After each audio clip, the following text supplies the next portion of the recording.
कधी कोणाची निंदा करू नये आणि केल्याशिवाय कबूल बी झाले ते बा तुम्ही है ना. म्हणजे असे किती कीर्तन ऐकले म्हणजे तुमच्यामध्ये परिवर्तन होईल मला सांगा ना. असे किती कीर्तन ऐकले म्हणजे तुमच्यामध्ये परिवर्तन होईल. म्हणून आजचा जो दिवस आहे भगवान भोलेनाथांचा फार मोठा पर्व आहे आजचा आहे का नाही. महाशिवरात्र आहे. वर्षामध्ये किती शिवरात्र येतात हो?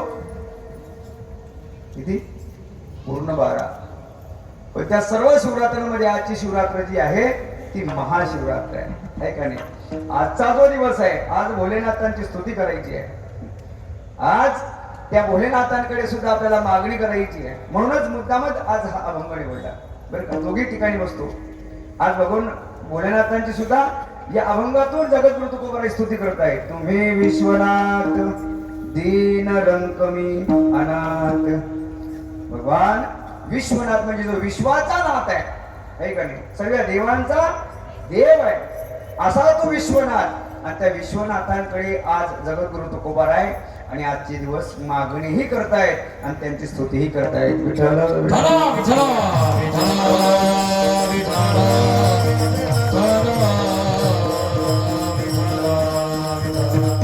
मोठा आजचा जो पर्व आहे आणि आता भगवत श्रीमद भागवत कथेमध्ये तुम्ही ऐकलं असेल की काय त्या महादेवांचं सर्वात जर पहिला कोण असेल तर महादेव आहे. सर्वात मोठा वैष्णव जर कोण असेल तर महादेव आहे का नाही. म्हणून या शिवरात्रीच्या अशा पर्व काळावर बरं का सर्वात लवकर प्रसन्न होणारा जर कोणतं दैवत असेल तर महादेव आहे. म्हणून अलीकडे आजच्या पर्वामध्ये आता तर सध्या जास्त महादेवाची पूजा किंवा जास्त महादेवाच्या उदो केव्हापासून व्हायला लागलो मला सांगता येईल का? केव्हापासून? अरे बोला ना मग. केव्हापासून? बाबा प्रदीप. मग त्याच्या पहिले महादेव नव्हता का? पण एवढे मतलब येत आपण कुठलीही गोष्ट आपण स्वार्थानेच करतो आहे का नाही. आपल्याला काय पाहिजे? स्वार्थच पाहिजे. अहो भगवान भोलेनाथ त्याच्या अगोदर न होते का? होते ना. पण आता तर लोक नंबर लागू देत नाही महादेवाच्या मंदिरामध्ये. असे मंदिर बांधता येतो आता. अरे मंदिर बांधू नका असं या मतातला मी नाही. मंदिरात जाऊ नका या मतातला मी नाही. पण आमच्यामध्ये परिवर्तन झालं पाहिजे. करू नका असं माझं मत नाही. सर्व चांगली गोष्ट आहे. त्या बाबांनी जर केलं असेल तर आज भक्तीचा प्रचार वाढला. लोक परमार्थाला मानायला लागले. भक्ती मार्गामध्ये ओढले. कोणी का करेना आहे का नाही. पण त्या माध्यमातून लोक परमार्थाकडे तर ओढले का नाही. काही का होईना कोणी का होईना कोणाच्या माध्यमातून वारकरी संप्रदायाकडे वळले तर नाही. वळले ना वळले. म्हणून आज मुद्दामच आमच्या आबासाहेबांनी मला फोन केला होता या 2-3 महिन्यापूर्वी की महाराज चोपड्यामध्ये कार्यक्रम त्यांच्या गावाला जेव्हा मी आलो सप्ताहामध्ये आपले आबा आणि आबांनी मला फोन केला महाराज शिवरात्रीचा दिवस तुम्हाला घ्यायचा आहे की कार्यक्रम चांगल्या पद्धतीने झाला पाहिजे म्हणून घ्या. अजून मला त्या ठिकाणी मात्र त्यांनी जी सेवा दिली आबांनी आबा महाराजांनी आणि तुम्हाला सर्वांचा दर्शनाचा योग होणार. पण योगायोगाने आज नेमकं काय झालं रोजची धावपळ. आता दिंडी सोडावरला दुपारी कार्यक्रमाच्या ठिकाणी दुपारी सुद्धा तब्येत बरोबर नव्हती. पण आज भोलेनाथांच्या दर्शन घेतल्यानंतर थोडीशी ऊर्जा झाली आणि ऊर्जा झाल्यानंतर ही मंडळी पाहिल्यानंतर अजून ताकद आली की आपण तास 1.5 तास मात्र सेवा करू शकतो. विठ्ठल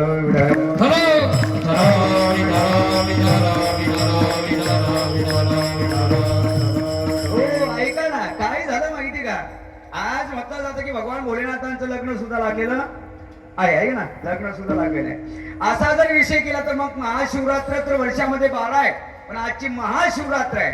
आजच्या दिवस जर भगवंताची स्तुती केली तर भगवंत भोलेनाथ आपल्यावर प्रसन्न होतात. म्हणून आपण कार्यक्रमानंतर अभिषेक आहे का नाही. आणि नंतर रात्रभर जागरण सुद्धा आहे. पण आज थोडंच आहे का महाराज. आज थोडंच आहे का चित्त लावून ऐका. पण जर तुम्ही आज जर चित्त लावलं कीर्तनामध्ये रोज लावत नव्हते असं नाही. पण आज 7वा दिवस आहे. भगवंताकडे मागणी करायची आहे. आणि त्या भगवंताकडे काय मागणी करायची आहे की देवा आम्हाला मात्र काही देऊ नको पण तुझं नामस्मरण सतत आमच्या मुखात राहिलं पाहिजे. बाकी दुसरं काही मागू नका. एवढं मागितलं ना एवढं जरी मागितलं तर सर्व काही मिळेल तुम्हाला. पण मात्र आपण संसाराचं जास्त मागतो. काय झालं माहिती का आपलं अज्ञान आपल्याला नडतं. म्हणून एकदा काय झालं भगवान भोलेनाथ डोळे लावून बसले असताना भगवान भोलेनाथ डोळे लावून बसले असताना स्मरण करत असताना चिंतन करत असताना अस्मित चेहरा भगवंताचा भोलेनाथांचा आहे. आणि अस्मित चेहरा पाहिला तर माता पार्वती त्या ठिकाणी आलेली आहे. आणि माता पार्वतीने पाहिलं की आज वेगळा आगळा चेहरा दिसतोय आणि म्हणून स्तुती केली भगवंताची, महादेवाची स्तुती केली. हे देवादिदेव महादेवा, डोळे उघडा, डोळे उघडा, मला तुम्हाला काहीतरी विचारायचं आहे.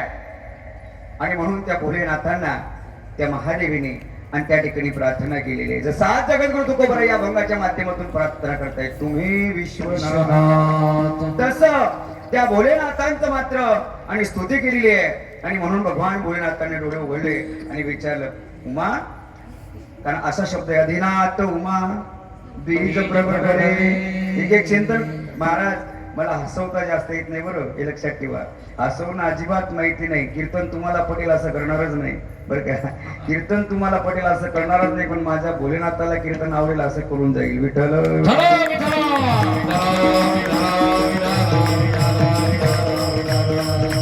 ऐका ना महाराज. आणि म्हणून त्या भोलेनाथांच्या आणि शब्दांच्या मागे बघा काय चिंतन आहे.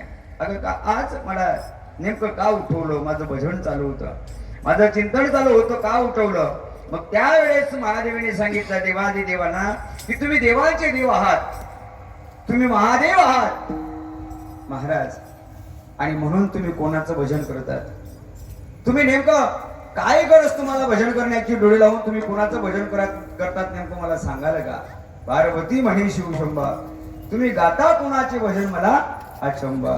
भजन करी महादेव श्रीराम जय राम, भजन करी महादेव श्रीराम जय राम, भजन करी महादेव श्रीराम जय राम, भजन करी महादेव. ओ भजन करी महादेव श्रीराम जय राम, भजन करी महादेव श्रीराम जय राम, भजन करी महादेव श्रीराम जय राम, भजन करी महादेव. राम पूजे सदा सेव सेव, राम पूजे सदा सेव, भजन करी महादेव श्रीराम जय राम, भजन करी महादेव. राम पूजे सदा शिव, राम पूजे सदा शिव सदा शिव, भजन करी महादेव श्रीराम जय राम, भजन करी महादेव.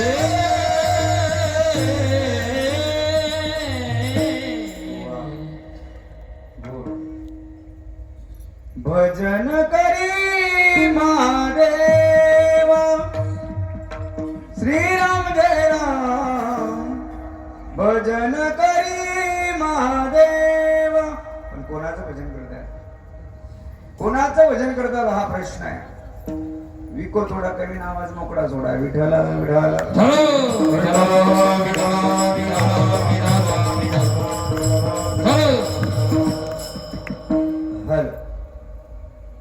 कोणाचं भजन करतात. तेव्हा मात्र भगवंताने सांगितलं, भोलेनाथाने सांगितलं, उमा, तो हा जो प्रश्न मला विचारला, या प्रश्नाच्या मागे जगाचं कल्याण आहे, जगाचा हित आहे, आणि या प्रश्नामध्ये जगाचं हित दडलेलं आहे असा प्रश्न तुम्हाला विचारलेला आहे. पण हे ऐकत असताना माणसाने सज्ज राहिलं पाहिजे. जीवाचा सर्व अंगाचं सर्व अंगाचं कान करून चिंतन केलं पाहिजे. नेमकं हे ऐकत असताना आपल्याला आळस येतो का नाही? कुठे येत नाही, पण इथे येतो. म्हणून भगवान भोलेनाथांनी सांगितलं, तुला हे ऐकायचं का? म्हणे हो ऐकायचं. म्हणजे मग चल एकांतामध्ये त्या ठिकाणी मात्र आणि भगवंताने त्या ठिकाणी महादेवीला आणि ते गुह्य सांगायला सुरुवात केलेली आहे. कारण की मी माझ्या रामाचं भजन करतो असं सांगितलं, पटलं नाही. मी माझ्या रामाचं भजन करतो हे सांगितल्यावर पटलं नाही, म्हणून परीक्षा घेण्याकरता गेली, तिथे मात्र खजील झाली. म्हणून त्या ठिकाणी त्या भगवंताने तिला त्याग केलं होतं महादेवीला, आहे का नाही? परीक्षा घेण्याकरता गेली होती रामाच्या. मला चिंतन वाढवायचं नाही म्हणून थोडस अभंगाकडे लगेच जायचं आहे, अभंगाला चिंतनाकडे लगेच जायचं आहे. 10:30 वाजेपर्यंत चिंतन सोडायचं आहे का नाही? 10:30 वाजेपर्यंत या अभंगाचं चिंतन सोडवायचं आहे. म्हणून जास्त पुढे लांबवायचं नाही, कथा तुम्हाला सांगायची नाही, कथा ऐकल्या भरपूर आहे तुम्ही. मी जर एक शब्द बोललो ना, तुम्ही माझ्या मागे एक शब्द बोलल्याशिवाय राहणार नाही, याची मला गॅरंटी आहे. काय की तुम्ही कीर्तन ऐकून ऐकून एवढे हुशार झाले, एवढे हुशार झाले, बटन दाबले म्हणजे कथा लागते टीव्हीवर, आहे का नाही? एवढे पटाई बी आहेत तुम्ही. मी बोलला ना, तुम्ही माझ्या मागे बोलल्याशिवाय राहणार नाही. मुखमेराम, इकडे कोणीतरी बोललो, मुखमेराम बगल में आणि क्या करे ज्ञानेश्वरी, असे का ते? नाही नाही, भाव धरुणी वाचे ज्ञानेश्वरी कृपा करी हरी दयावरी. महाराज. विचार करण्यासारखं गोष्ट आहे. आमच्यामध्ये परिवर्तन का होत नाही? आमच्या पाठीमागे दुःख का लागतं की आम्ही लक्ष देत नाही त्याच्याकडे, म्हणून माऊली माऊलीला म्हणावं लागलं तरी उदाहरण ऐकले दीजे. मग सर्व सुखाचे पात्र होईजे, हे प्रतिज्ञा उत्तर माझे उघड ऐक. त्यामध्ये पहिल्या ओळीमध्ये ज्ञानोबा आम्हाला चिंतन सांगतात, पण आमच्या लक्षात ती गोष्ट येत नाही. एवढं आमचं कठीण काम आहे. कारण की या संसाराच्या राडगाड्यामध्ये आम्ही एवढं त्या ठिकाणी मात्र त्या संसाराच्या मागे लागलो आहे. परमार्थ करतो, पण मी सुरुवातीला सांगितलं ना महाराज की आमचं चित्त त्या ठिकाणी नाहीये. म्हणून उमा महादेवीला सांगत असताना भगवान भोलेनाथांनी सांगितले, हे उमा, हा प्रश्नाच्या मागे मात्र तुझंच नाही तर जगाचं हित दडलेलं आहे. आणि म्हणून तुला सांगतो, पण ऐकत असताना, ही गोष्ट ऐकत असताना झोपू नको आणि आडस तुला यायला नको. महाराज, नेमकं मात्र भगवान भोलेनाथांनी गुह्य सांगायला सुरुवात केलेली आहे. माता पार्वतीला सांगितलं होतं की माता होकार द्यायचा, होकार द्यायचा. तुझा होकारा बंद झाला म्हणजे माझं सांगणं बंद होईल, म्हणून मला त्या ठिकाणी होकारा देत राहायचा. भगवान भोलेनाथांनी डोळे लावून सांगायला सुरुवात केलेली आहे. भगवान भोलेनाथांनी डोळे लावून सांगायला सुरुवात केलेली आहे. मग तर नेमकं जे घडू नाही ते घडलं. काय काय जे घडू नाही ते घडलं. नेमकं काय घडलं? नेमकं सांगत असताना उमा म्हणजे माता पार्वती झोपल्या आणि कथा बंद होणार होती. गुह्य सांगणं बंद होणार होतं, तत्वज्ञान सांगणं बंद होणार होते, जगाचं हित ज्याच्यात दडलेले ते शब्द सांगणे बंद होणार होते. पण तरी सुद्धा तिथे एक चोरून ऐकत होता, एक त्या ठिकाणी चोरून ऐकत होता आणि तो मध्ये मध्ये होकारा देत होता. माता झोपली पण तो होकारा देत होता, प्रभू पुढे काय ते सांगा. पण नेमकं काय झालं? स्वरामध्ये बदल झाला, आवाज मध्ये बदल झाला. म्हणून भगवान भोलेनाथांनी डोळे उघडून पाहिलं तर माता पार्वती झोपलेली आहे.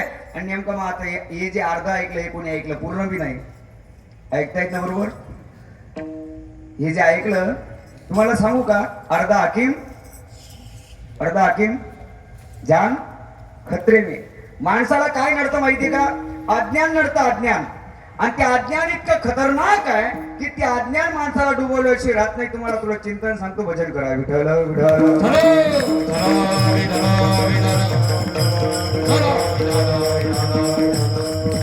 ऐका, थोडस चिंतनाकडे जातो, तुम्हाला त्या ठिकाणी बरं वाटेल. सोपं सांगतो थोडस, हे जरा जड जाईल तुम्हाला. सोपं सांगतो. काय झालं माहितीये का? पूर्वी बरं का बाबा विनेकरी काका, तुमच्या काळापेक्षा पहिला काळ, जुना जमाना, जुना काळ. एक सद्ग्रस्त बाजारामध्ये गेला. एक सद्ग्रस्त, मी कशा करता सांगतोय, अज्ञान माणसाला नडतं याच्यावर मी सांगतोय. आणि किती अज्ञान असावं हेही माणसाला कळलं पाहिजे. म्हणून ज्या गोष्टी ज्याला माहिती त्याच्याकडे आपण गेलं पाहिजे.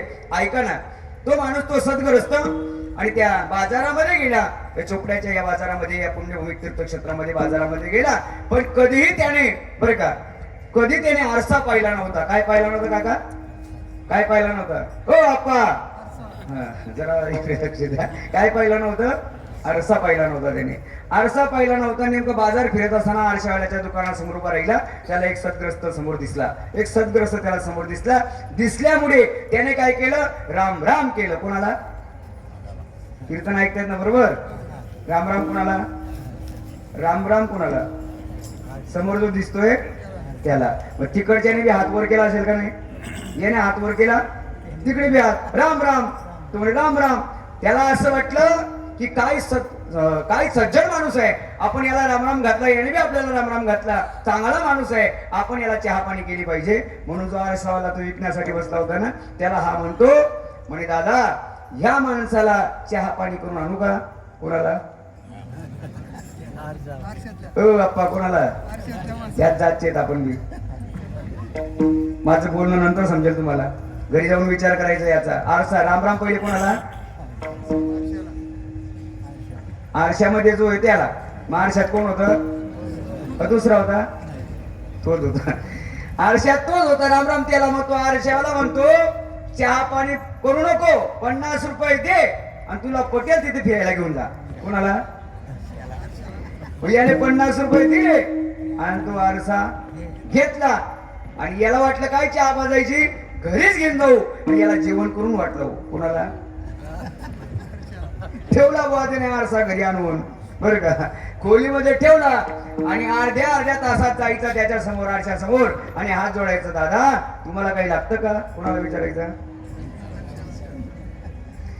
त्याच्या धर्मपत्नीने पाहिलं कधी हे अर्ध्या तासात आणि एक तासात खोलीत जात नाही, पण आता नेमकं का जातात हे आपण पाहिलं पाहिजे. आता त्याने आरसा पाहिला नव्हता, मग या ताईने सुद्धा कधी आरसा पाहिला नव्हता.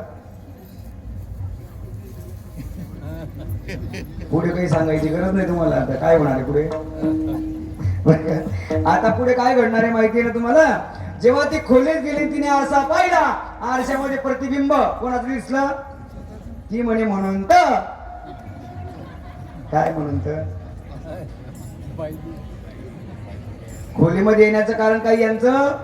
30 वर्षापासून यांचा संसार करते. फाटलेला असेल, फाटलेला अंगावर घातलं, कधी चांगलं खायला मागितलं नाही, पण यांना काय अवदसा आठवली आणि यांनी खुशाल बाई आणून ठेवली.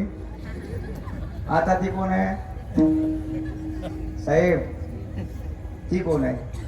आरशातली बी का दुसरी आहे? आता एकच करता सांगतो मी एवढं. काय नडतंय? अज्ञान. काय नडतंय? अज्ञान. त्याने जर आरसा पाहिला असता तर त्याची फसगत झाली नसती. त्याचा जाऊ द्या, पण तिने बी जरी आरसा पाहिला असता तर फसगत झाली नसती. आता तिचं कडाकाचं भांडण सुरू, दोघींचं पती पत्नीचं भांडण चालू झालं. ती म्हणते राहायचं नाही, तो म्हणतो का बरं राहायचं नाही? म्हणे तुम्हाला काय अवदस साठवली? 30 वर्षामध्ये तुम्ही आता बाई आणून ठेवली घरामध्ये. म्हणे ती बाई नाहीये, एक सज्जन माणूस आहे, बाजारात बिचारा मला भेटला, मी त्याला घरी आणलं. ती म्हणे मी माझ्या डोळ्याने पाहिलं, बाई आहे. तो म्हणतो आता दोघींचं काय खरंय का ते? मग आता एकूणपर्यंत चालेल. ज्याने आरसा पाहिलाय तो आला पाहिजे, त्याने त्यांचं अज्ञान दूर केलं पाहिजे. त्यांचं अज्ञान घालवण्याकरता ज्ञानीच पाहिजे. महाराज तेवढ्यामध्ये सासरा आला आणि सासरा म्हणतो काय झालं सुनबाई? म्हणे मामाजी तुम्हाला माहिती नाही, तुमच्या मुलाने काय करून ठेवलं माहिती का? घरामध्ये एक बाई आणून ठेवली आहे, मला राहायचं नाही. तो म्हणतो माझ्या मुलावर मी काही चांगले संस्कार केले नाही का काय? माझा मुलगा असा नाहीच आहे, तो असं करू शकत नाही. तो म्हणतो का रे खरंच असं आहे का? म्हणे बाबा नाही हो, मी बाजारामध्ये फिरायला गेलो, तिथे एक सद्ग्रस्त मला भेटला, त्याला मी घरी आणून ठेवलंय. ही म्हणते बाई. ती म्हणते मामाजी तुम्हाला माहिती, माझ्या डोळ्याने पाहिली त्या खोलीमध्ये, तुम्ही जाऊन बघा. सासरा म्हणतो तुम्ही भांडण करू नका, मी जाऊन पाहतो. सासऱ्याने बी कधी आरसा पाहिला नव्हता भाऊ. 10:30 वाजेपर्यंत असं चालू ना. असं कीर्तन आवडतो लोकांना. महाराज ती महादेव पार्वती जर लावून यांना झोपा लागतील बरं. मी जर आजारी म्हणून आबांनी सांगितलं काय आता अलीकडे काही बी सांगणारे 50-50 घ्यायला लागले बा. आता आमचं काय तुम्ही सोचा. आता कीर्तन झाल्यानंतर मी लाले टिके लावणारी मी 50-50 घेतात बुवा. आता काय सांगावं तुम्हाला. रडण्याची बी आता 60-60 हजार द्यायला लागले लोक बरं का. रडायची तसं काय आम्हाला रडता बिडता येत नाही बरं काय. पण तुम्हाला तुमच्या हिताचं सांगून जाईल बरं का. तुमच्या हिताचं, तुमचं हित ज्याच्यात आहे हित ते करावे, देवाचे चिंतन करून या मन भाव शुद्ध झाला पाहिजे आपला. म्हणून सासऱ्यानेही आरसा पाहिला नाहीये. आणि सासरा जेव्हा खोलीत गेला त्याला कोण दिसला? एक म्हातारा दिसला. तो म्हणतो माझ्या मुलावर चांगले संस्कार. एक म्हातारा घरी आणून ठेवला. आणि माझी सोनबाई म्हणते बाई सासरा तिथे आला. तू म्हणतोय तू कशाला आरोडे मारते? एक म्हातारा माणूस आहे बिचारा, त्याला काहीतरी स्वयंपाक वगैरे करून खाऊन घाल. ती म्हणते तुमचे बी काही खरं नाही, कारण की ते पूर्ण परिवार कसा होता? म्हणजेच त्यांनी आरसा पाहिला. मला सांगायचं एक आहे, दृष्टांत माझ्या संपल्या. कारण की जोपर्यंत ती गोष्ट त्यांना कळत नाही की याच्यामध्ये जे प्रतिबिंब आहे ते आपलंच आहे, मग तसंच आपलं बी आहे. जोपर्यंत आपली ओळख आपल्याला होत नाही, आपला अज्ञान बाजूला होत नाही का नाही? मीच आहे मी कोण?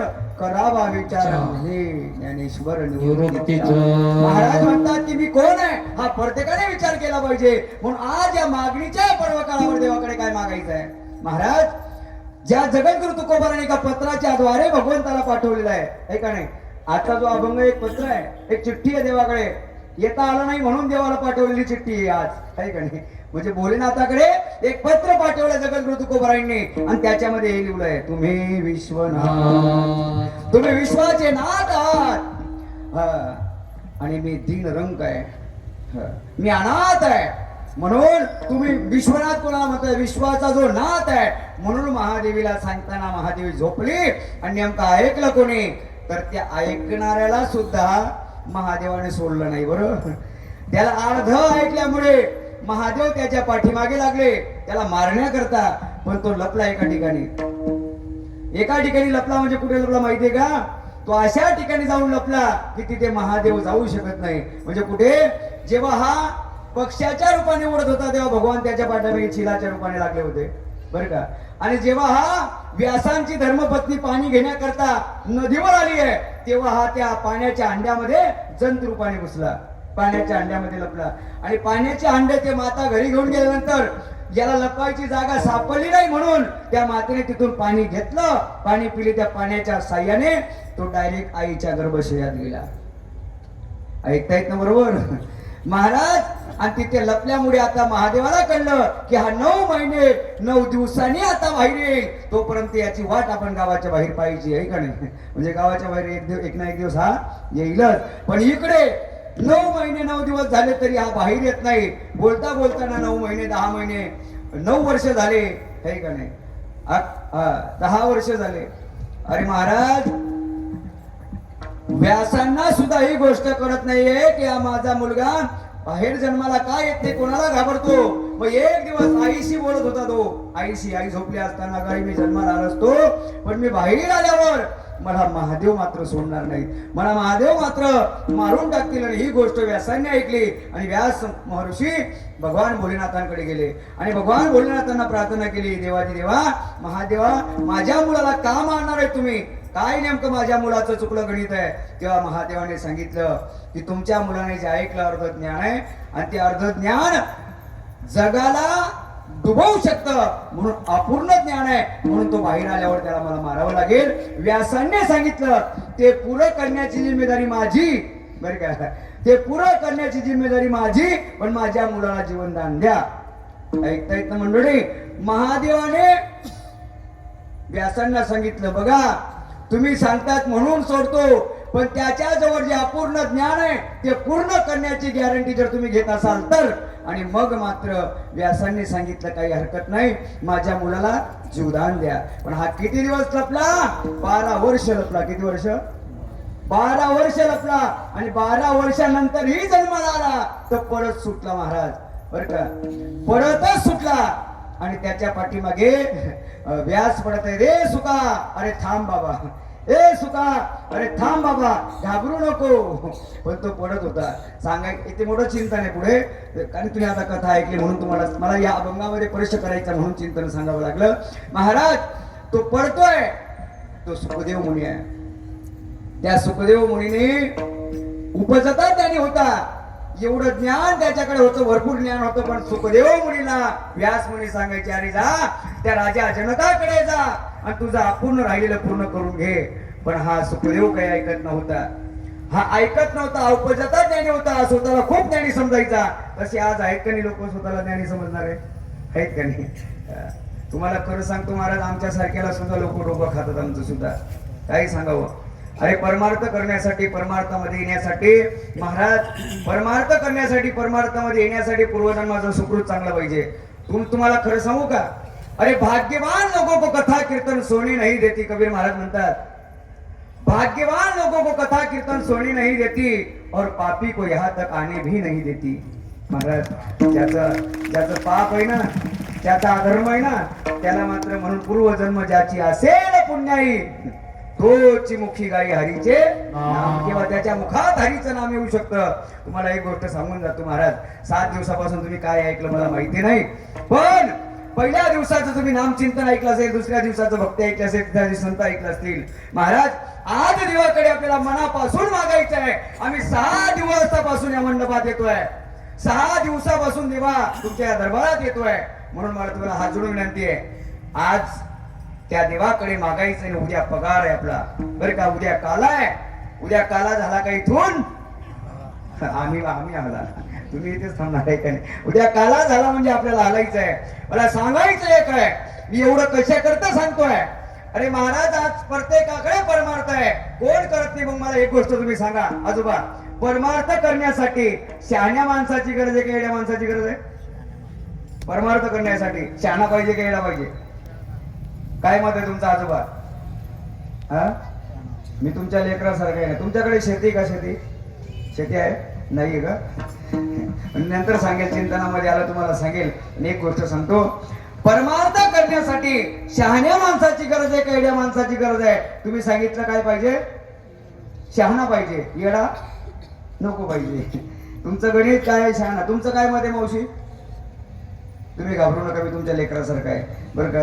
मी तुम्हाला काही फसवणारासारखं महाराज काही विचारायला असं काही विचारणार. तुम्ही माझी देवी किंवा देवता आहात. इथे आल्यावर व्यासपीठावर आलेल्या माणसाने कधी स्वतःला हुशार समजू नये. मी तर नेहमी सांगत असो, इथून ज्ञानाचे डोस पाजू नये बरं का. इथून फक्त सेवके सांगितले करावे काम. काही काही मज पामर आहे तुका म्हणे मज धाडिले निरोपा. आता मला एक गोष्ट प्रश्न असा आहे, तुमच्या जळगावच्या डेपो मध्ये आजोबा चला चिंतनाकडे जायचं ना, आज मागणीच करायची देवाकडे. आज चांगला ऐकायचा, तुम्हाला वर्षावर कीर्तन आठवण राहील असं सांगून जाईल बरं का. जर एवढे पैसे तुम्ही आम्हाला देतात 50,000 रुपये, तर चांगलंच सांगितलं पाहिजे का नको? म्हणजे चांगलंच सांगितलं पाहिजे ना. एवढे जर पैसे देतात बुवा तुम्ही आम्हाला, तर तुम्हाला तुमच्या हिताचं सांगितलं. मी सांगतो ना, माझ्याकडे 80-90 हजाराची गाडी, ती बी तुमचीच आहे.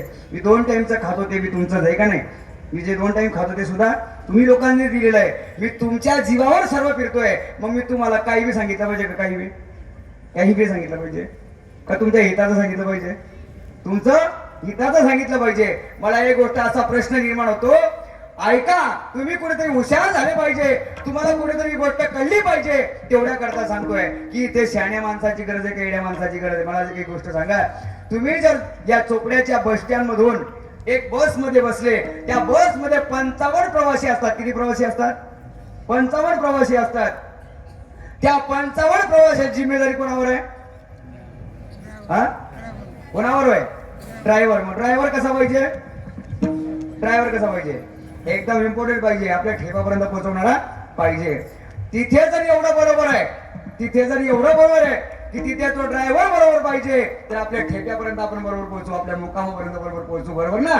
तिथे एवढं बरोबर आहे, मग इथे बी ड्रायव्हर कसा पाहिजे? इथला कसा पाहिजे? बिगर लायसन वाला पाहिजे का? आणि इथे बिगर लायसन वाले जास्त चालतात आता सध्या. 2-3 अभंग पाठ राहतो, पण कोणी महाराज खरं सांगू, इथे अहमपणा नको पाहिजे, या ठिकाणी गर्व नको पाहिजे. इथे जगद्गुरु तुकोबारायांच्या अभंगाच्या चिंतन सांगत असताना महाराज अंगाला रोमांच शोभे राहतात की बाबा काय त्यांनी केलं आणि आम्ही काय करतोय.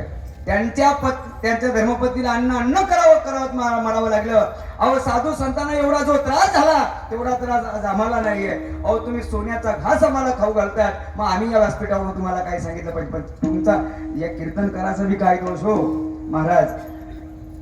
खरा दोष कोणाचा आहे? तुमच्या तोंडाने सांगा.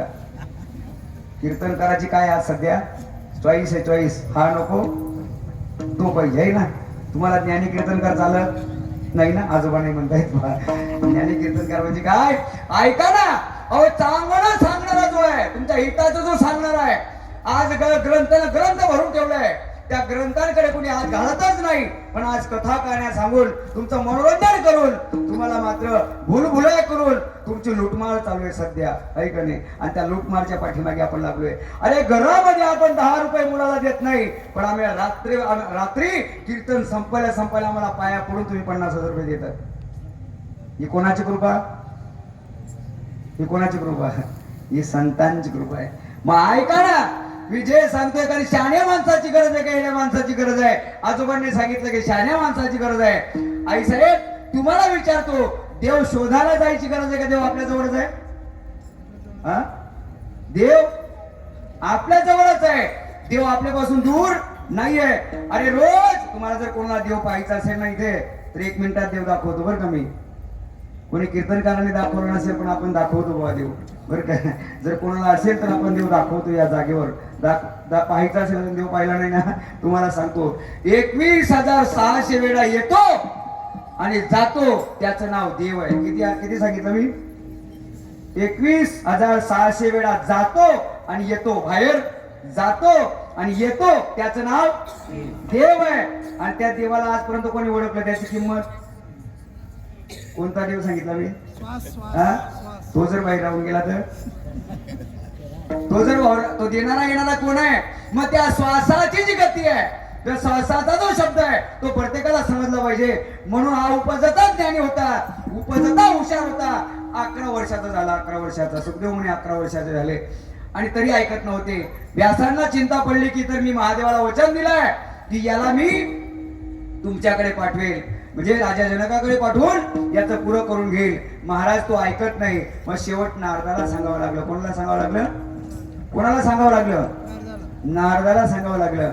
नारदाला सांगितलं, नारदा अरे बाबा याला थोडस काहीतरी घडव, याला याच्या जीवनामध्ये याचं ज्ञान जे आहे ते अपूर्ण आहे आणि हा मात्र त्या अहंकाराने वाया जातोय. म्हणून नारद ऋषीने विचार केला, ज्या रस्त्याने हा चालला होता सुखदेव मुनी त्याच रस्त्याने 70-80 वर्षाचा म्हातारा झाला. नारद मुनी म्हातारे झाले आणि एका वड्यामध्ये असा ओढा चालू होता पाण्याचा, वाहती धार होती आणि त्या वाहती धार मध्ये 80 वर्षाचा म्हातारा टोपली घेऊन माती घेतोय आणि वाहती धार मध्ये टाकतोय. माती टाकायचा, घ्यायचं माती टाकायचा. काय झालं माहिती का? आणि हे कोणी पाहिलं? सुखदेव मुनीने पाहिलं. आणि सुखदेव मुनीने पाहिल्यामुळे सुखदेव मुनीने त्याला विचारलं, आजोबा अहो आजोबा काय करताय? म्हणजे काही नाही भाऊ, या दिशेला माझं शेत आहे, इथे जरा बांधतोय, बांधारा बांधतोय पाणी अडवण्याकरता. हसायला लागले सुखदेव मुनी. का बरं हसायला लागले? हसताना सांगतात, आजोबा तुमची वय झाली. तुम्ही बोला ना थोडस, आता बोलत नाही तुम्ही. वय झाली पण असं काय? गणच वय झाली पण अजून काय काही ना सोय माहिती नाही. बरं अवघड काम आहे. ऐकायला खूप चिंतन गोड आहे. महाराज आजोबा एवढं वय झालं तुम्हाला, एवढं कळत नाही का? वातीधार मध्ये किती माती टाकली तरी बांध बांधला जात नाही. त्याला काहीतरी रीत आहे, त्याला काहीतरी पद्धत आहे. मग तो 80 वर्षाचा म्हातारा सांगतो, मला काय अक्कल घडवतो? अरे तो व्यासांचा मुलगा सुखदेव अहंकाराने वाया जातोय. अरे त्याला गुरु अजून कळत नाही, त्याला तो ज्ञान अजून कळत नाही, तो अहंकाराने वाया जातोय. आणि तो सुखदेव त्या म्हाताऱ्याला शरण आला आणि बाबा तुम्ही कोण आहेत खरं सांगा. तेव्हा नारदाने त्याला स्वरूप दाखवलं आणि राजा जनककडे पाठवलं. राजा जनककडे बरीच मोठी परीक्षा आहे. मला एवढं काय सांगावं लागलं? महादेवाने जे उमाला सांगितलं, माता पार्वतीला सांगितलं, त्या माध्यमातून त्या सुखदेव मुलीला सुद्धा राजा जनककडे जाऊन अपूर्ण पुरं करून घेण्याकरता तो अनुग्रह घ्यावा लागला, चिंतन घ्यावं लागलं. आणि तेव्हा कुठे राजा परीक्षितला 7 दिवसामध्ये मोक्ष मिळून दिला. त्याला म्हणतात भागवत कथा. विठ्ठल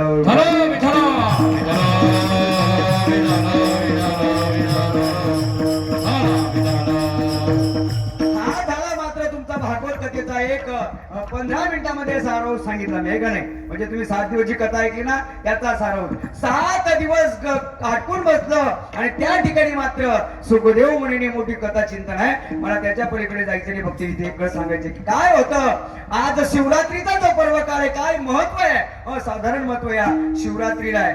अहो एका शिकाऱ्याच्या मुलाने, महाराज एक शिकारी बर का, एका शिकाऱ्याने शिकार भेटत नाही म्हणून महाराज आजच्या दिवशी, आजच्या रात्रीला एका काटेरी झाडावर चढून बसलेला असताना बर का, म्हणून पुढे कोणतरी पक्षी येतो का, काहीतरी प्राणी येईल म्हणून त्या काटेरी झाडाचे पाल तोडून तोडून खाली फेकायचा. योग संयोगाने महाराज त्या ठिकाणी काही ऋषी मुनींनी महादेवाची पिंड बनवून ठेवली होती. आणि नेमकं ज्या काटेरी झाडावर हात चालला होता ते बेलाचं झाड होतं. कशाचं झाड होतं?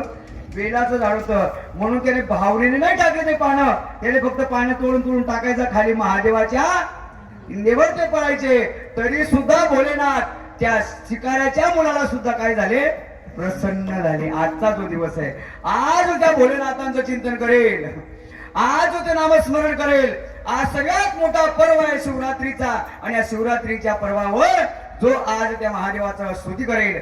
आणि म्हणून महाराज म्हणतायत की बाबा तो सगळ्या विश्वाचा नाथ आहे, तो विश्वनाथ आहे. महाराज विश्वाचा म्हणजे विश्वाचा आत्मा आहे, सगळ्या देवांचा देव आहे. आणि अशा देवाला प्रार्थना करत असताना जगद्गुरु तुकोबाराय सांगतात अभंगाचा प्रथम चरण, तुम्ही विश्वनाथ, तुम्ही विश्वनाथ, तुम्ही विश्वनाथ, तुम्ही विश्वनाथ, विश्वनाथ तुम्ही विश्वनाथ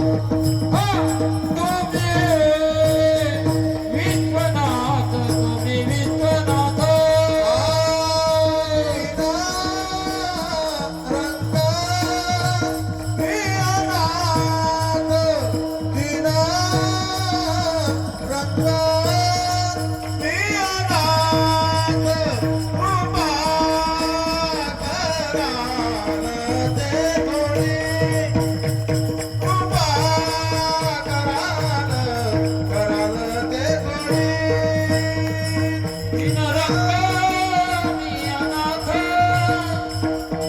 तीन रंग मी अनाथ.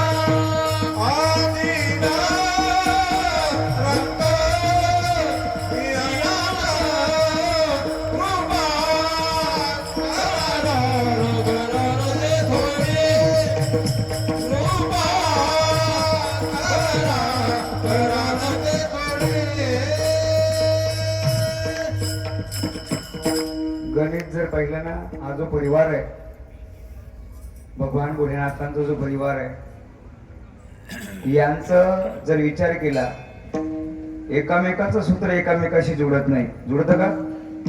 जुळतं. गणपती बाप्पांना जर पाहिलं, गणेशांना जर पाहिलं, हा कार्तिक स्वामींना जर पाहिलं, उमा महादेवांना जर पाहिलं, भोलेनाथांना जर पाहिलं, यांचं पहा तुम्ही काय होतं. तर भोलेनाथांचा जन्माची सुद्धा कथा आलेली आहे बरं का.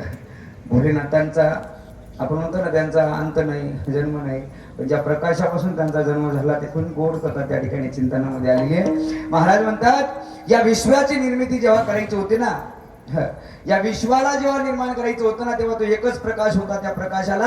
त्या प्रकाशाचा अंत लावण्याकरता ब्रह्मदेव आणि विष्णू गेले, पण त्यांचा अंत लागला नाही. त्या प्रकाशाच्या माध्यमातून जे अवतार आले ते महादेव, तुम्ही विश्वनाथ. त्या प्रकाशाच्या माध्यमातून जे भोलेनाथ आले ते विश्वनाथ, आणि त्या विश्वनाथाच्या पारंगणामध्ये तुम्ही आपण आहात, आणि त्या पारंगणामध्ये आज ज्ञान ग्रहण करत आहात तुम्ही. महाराज एक सांगून जाईल, आज काय झालं माहिती का? आजच्या ह्या पर्व काळावर तुम्हा आपल्याला सर्वांना अहंकाराने, अज्ञानाने, आणि महाराज प्रत्येकाला जो माणूस स्वतःला जो हुशार समजतो ना, महाराज या ठिकाणी भगवान भोलेनाथाची स्तोन वरून स्तुती करतायत की बाबा दीन रंग मी अनाथ आहे. आपण सुद्धा तसंच आहे महाराज. एक ना एक दिवस आपल्याला इथून जायचं आहे. एक ना एक दिवस या जगाचा निरोप आपल्याला घ्यायचा आहे, पण तरी सुद्धा परमार्थ केला पाहिजे. मी नेहमी सांगत असतो कीर्तनाच्या माध्यमातून की आपण दिवसभरामध्ये जर 10 रुपये कमवले, दिवसभरामध्ये जर आपण 10 रुपये कमवले, त्याच्यातला 1 रुपया आपण धर्माच्या कार्याकरता खर्च केला पाहिजे. 1 रुपया धर्माच्या कार्याकरता खर्च केलाच पाहिजे. आणि वेळ जर निघून गेली, महाराज जगद्गुरु तुकोबाराय म्हणतात, काय मागायचं तुमच्याकडे, मागण्यासारखं आम्हाला काय होऊ नये या ठिकाणी. मात्र आमच्याजवळ काय कमी आहे, पण तरी सुद्धा जेव्हा जगद्गुरु तुकोबारायला सांगायचे, जगद्गुरु तुकोबारायांना म्हणायचे काहीतरी मागून घ्या, ते म्हणतात काही मागणे आम्हानुचित. आणि वडिलांची आम्हाला तुझ्याकडे काही मागायचं नाही. एका ठिकाणी जर मागितलं, याची जाणार आहे का देवा, आणि तुझा विसरण व्हावा, गुण गाई नावडी याची माझी सर्व जोडी. हेच मागितलं, काहीच मागितलं. संतांच्या मागण्यामध्ये आणि आपल्या मागण्यामध्ये तफावत आहे. आपण 10 रुपयाचं नारळ घेऊन जातो, पण 10 लाखाचं मागतो. आपलं मागणं त्या संतांच्या मागण्यामागे भरपूर फरक आहे. म्हणून आज कसं मागावं, काय मागावं, देवाला कशी विनंती करावी, आज या अभंगाच्या माध्यमातून आपल्याला शिकून जायचंय. 10:30 वाजेपर्यंत चिंतन पाहिजे, पण त्याच्या अगोदर माझ्या प्रश्नाचं उत्तर मला कोणी दिलं नाही. पण मीच सांगून जातो, मंडळी थोडं भजन करा. विठ्ठल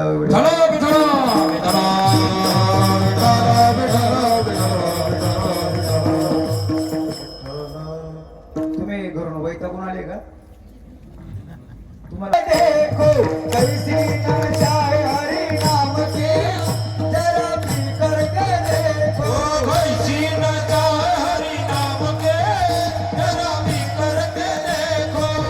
कैसी नचाए हरि नाम के, जरा भी करके देखो. भी करके देखो भैया, भी करके देखो, भी करके देखो, जरा भी करके देखो. भी करके देखो भैया, भी करके देखो, भी करके देखो,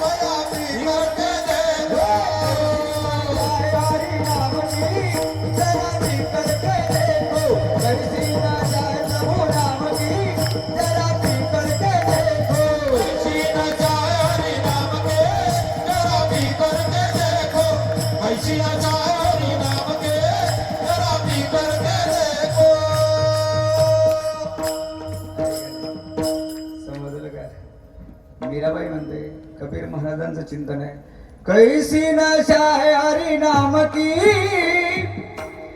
जरा पी करके देखो. मग कोण कोण पिऊन गेलं? मीरा भी पी गई, जना भी पी गई. मीराबाई पिऊन गेली, जनाबाई पिऊन गेली, काया बदलून गेली आहे का नाही? आपण सुद्धा पिलं पाहिजे का नको? अरे महाराज इकडे म्हणतात काय काय कीर्तनकाराच्या मुखातून मी ऐकलेले, जाम पे जाम पीने से क्या फायदा, रात को पियोगे सुबह उतर जाएगी, हरि नाम का प्याला पीले तेरी जिंदगानी सुधर जाएगी.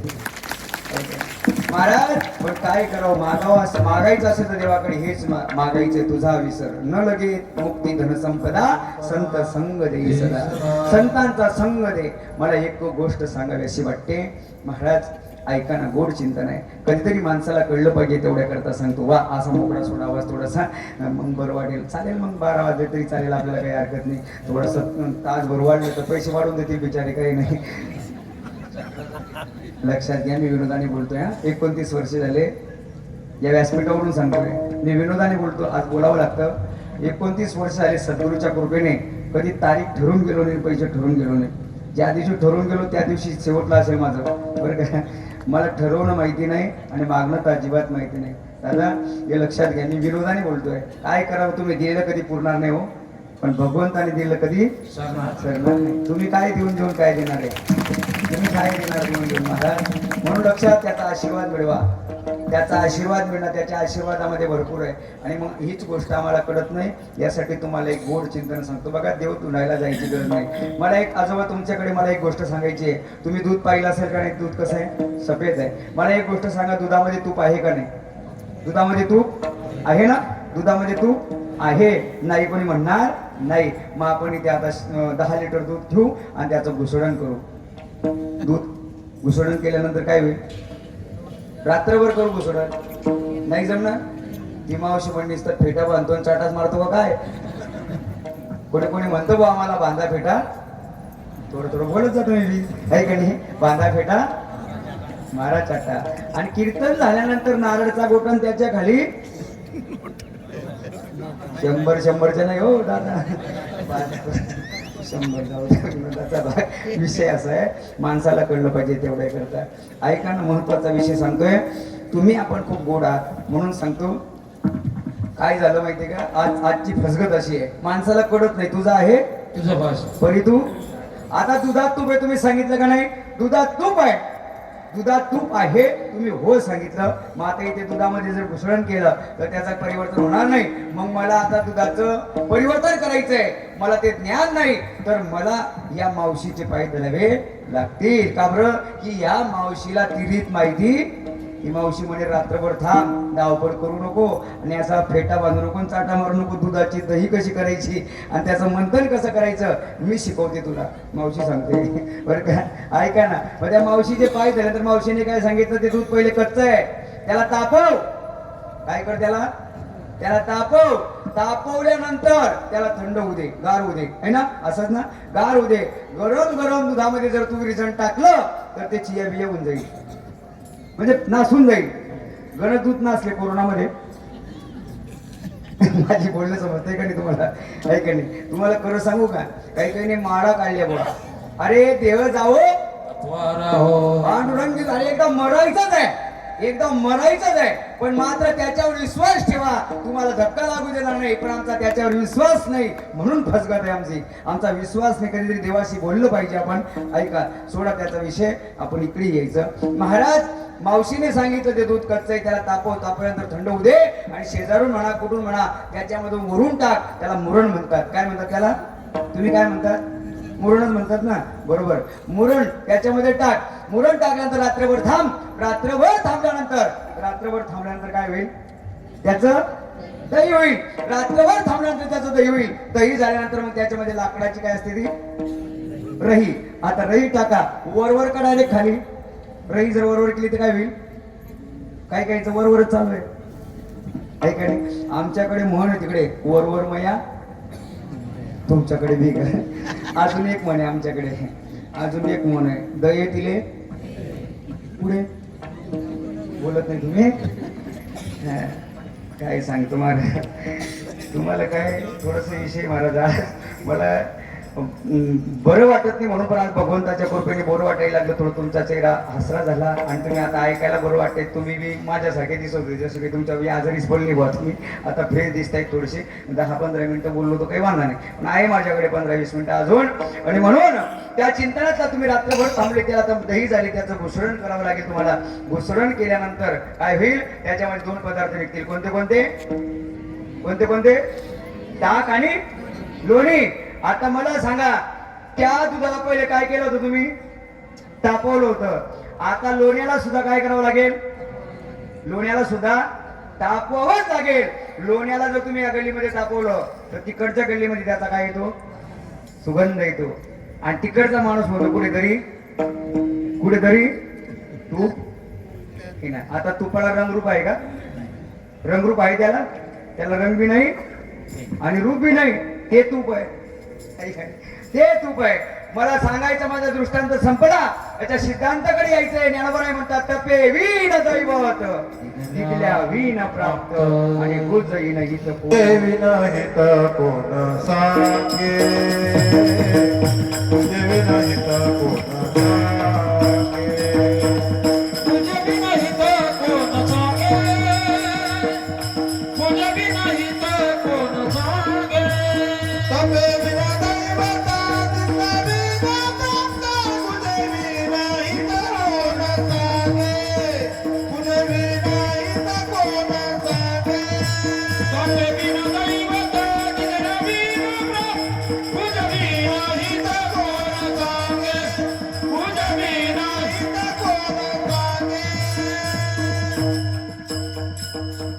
माझी जी भाषा आहे ना सर, शिकलेल्या माणसाला लवकर समजते, अनाड चोटला समजत नाही.